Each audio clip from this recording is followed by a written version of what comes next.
ఏళ్ళు మేము సరైన నష్టపరిహారం ఇవ్వండి, భూసేకరణ చేయండి అని మేము సహకరించిన ప్రతిపక్షంలో ఉండి నీకు ఆ కనీస పరిజ్ఞానం కానీ జ్ఞానం కానీ ఎందుకు లేదు చంద్రశేఖరరావు గారు అని నేను అడుగుతున్నా. ఉద్యమకారునంటో 80,000 పుస్తకాలు చదివినోన్నంటో అపర మేధావినంటో ప్రపంచంలో నీ అంత మేధావి లేడు, పోటీ పెడితే 1 నుంచి 100 వరకు నీకే ర్యాంక్ వస్తుంది అంటో ఇంత చిన్న లాజిక్ మిస్ అయినవా చంద్రశేఖరరావు? భూమి సేకరించకుండా పరిశ్రమలు నెలకొల్పలేమని నా నియోజకవర్గం మీద ఎందుకు కక్ష కట్టినామని నేను అడుగుతున్నా. నేనేమో 1,00,000 ఎకరాలు సేకరించలే, 4 గ్రామాలలో కలిసి 1,100 ఎకరాలు నేను భూమి తీసుకుందామన్నది. ఇదో ప్రపంచ సమస్య అయింది. ఇంకా నేను ఢిల్లీ అయిపోయింది, ఇప్పుడు చంద్రమండలం పోతాడంట ఆయన. చంద్రమండలం పోయి ఆడ కూడా ఫిర్యాదు చేస్తాడంట. నువ్వు ఆడ తిరిగి వచ్చినా కుట్ర చేసినందుకు మాత్రం ఊసలు లెక్క పెడతావు కేటీఆర్, నువ్వు అది గుర్తు పెట్టుకో. చూస్తూనే ఎంత గుర్తువో ఎగరని అని. ఉయ్యాల ఎంత ఊగినా అక్కడనే వచ్చి ఆగాలి, తెలుసు కదా. ఉర్రికి అటు ఊగొచ్చు, ఉర్రికి ఇటు ఊగొచ్చు. ఉయ్యాల ఆగాల్సి వచ్చినాడు మధ్యలోనే ఆగుతుంది. యాడ్ కురుకుతాడు, ఎంత దూరం ఉరుకుతాడు. ఉరకని అని చూస్తున్నా, ఉరుకులాట ఏందో చూద్దాం కేటీఆర్ దాని. ఇయ్యాలంటాడు కేసీఆర్ పేరు లేకుండా ఎత్తాం, కేసీఆర్ మొక్క లేకుండా ఎత్తాం. చాలా మంది కేసీఆర్ లాంటి వాళ్ళని తెలంగాణ లేకుండా ఎత్తాం, పీకెత్తామన్నారు.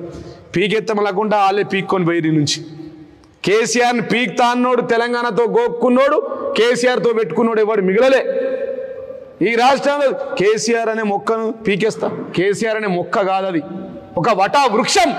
కేసీఆర్ అనే వ్యక్తి ఒక వటా వృక్షం, ఒక మహావృక్షం, ఒక పెద్ద రావి చెట్టు. అట్లాంటి చెట్టు నువ్వు ముట్టుకోలేవు. నీలాంటి నీ తాత జేజమ్మలు ఎంతో మంది పీకేస్తా అని వాళ్ళు పీక్కొని పోయారు. గదంతెందుగా మీ గురువే కదా. ఈ రాష్ట్ర తొలిత తెలంగాణ ముఖ్యమంత్రి కేసీఆర్ గారిని ఆ రోజు చెప్పాడు, ముఖ్యమంత్రి లేకుండా చేస్తా, తెలంగాణ రాకుండా చేస్తా, ఉద్యమమే లేకుండా చేస్తా. ఏమైంది? ఆంధ్రాకు వారిపోయింది, ఈ రాష్ట్రంలో లేకుండా పోయింది. పార్టీ దుకాణం తాళం వేసుకొని పక్క రాష్ట్రానికి వెళ్ళిపోయింది, పారిపోయింది.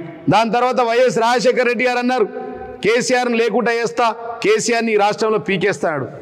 ఆయన్నే పీక్కొని పోయి. దాని తర్వాత రోషయ్య, దాని తర్వాత కిరణ్ కుమార్ రెడ్డి, నీలాంటి జాతీయ పార్టీని 35 మందిని ఒప్పించి మెప్పించి, ఒకవేళ ఒప్పుకోకపోతే కాంగ్రెస్ లాంటి పార్టీని పండబెట్టి తొక్కి దాని మీద ఎక్కి తెలంగాణ రాష్ట్రాన్ని ప్రకటించిన గొప్ప దమ్మున్న నాయకుడు మా తెలంగాణ తొలి ముఖ్యమంత్రి కేసీఆర్ బిడ్డ మిస్టర్ రేవంత్ రెడ్డి. ఒళ్ళు జాగ్రత్త పెట్టుకో బిడ్డ. నువ్వు కూర్చుండే కుర్చీ అలా ముఖ్యమంత్రి సీటు సెక్రటరీ ఏదైతే ఉందో అది కేసీఆర్ వేసిన కుర్చీ. నువ్వు ఉండే బిల్డింగ్ ఏదైతే ఉందో ఇలా కేసీఆర్ కట్టినటువంటి సెక్రటరేట్. మీ ఇంటికి సెక్రటరీకి వచ్చేది రోడ్డు వేసింది కేసీఆర్. నీ ఇంట్లో నువ్వు నీ 7 అన్నదమ్ములు ఈ రాష్ట్రాన్ని 7 విభాగాలుగా పంచుకొని దోచుకుంటున్న అన్నదమ్ములు తాగే నీళ్లు, మిషన్ భగీరథ నీళ్లు ఏవైతే ఉన్నాయో బిడ్డ, అవి కేసీఆర్ నీళ్ళు ఇచ్చింది. ఇవాళ నీ ఊర్లో నీకే చక్కగా లేదు. నువ్వు వృక్షాన్ని వికేత, నీ ఊర్లో నీ ఏర్లని విక్కోలేకపోతున్నావు. ఏం బిక్తావా కేసీఆర్ది? పీకేస్తా అంటావు. ఏం బిక్కుంటావు అని అంటున్నా. కేసీఆర్ ఒక బాల్ను కూడా పీకలేవుడు ఈ రాష్ట్ర ముఖ్యమంత్రి రేవంత్ రెడ్డి అని చెప్పి సందర్భంగా నేను తెలియజేస్తా ఉన్నా. మా కేసీఆర్ కేటీఆర్ను ఊచలు లెక్క పెట్టిస్తాను. ఏం ఊచలు లెక్క పెట్టిస్తావా? కేటీఆర్ అంటే 500 kV sub station, KCR 1000 kV sub station. ఇలా మధ్యలో పోతావంటే నువ్వు మాడి మషం అయిపోతావు, మాడి మషమై బూడిదైపోతావు.